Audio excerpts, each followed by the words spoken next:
माँ, ये ट्रिप सबसे मजेदार होगा। हाँ बेटा, सब मिलकर बहुत मजे करेंगे।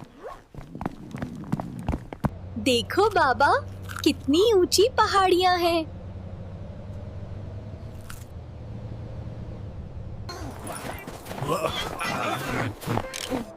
ये जगह तो सपनों जैसी है।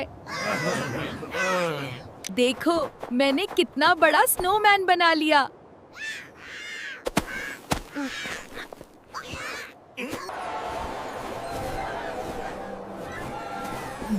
मजा आ गया। ऐसा ट्रिप हर साल होना चाहिए। माँ, लगता है मौसम बिगड़ रहा है।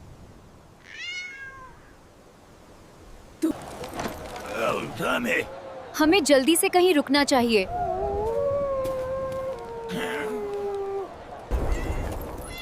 सभी लोग सावधान। माँ बाबा, मेरे पास रहो। माँ,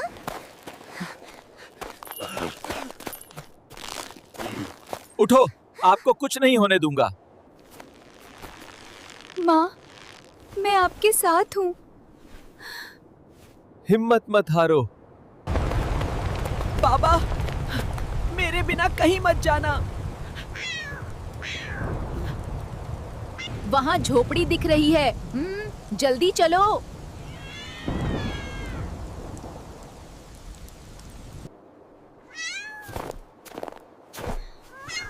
there you go, little one. You're safe now.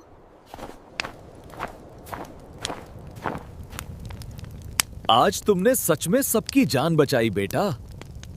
याद रखो, परिवार की एकता और हिम्मत से हर तूफान जीता जा सकता है।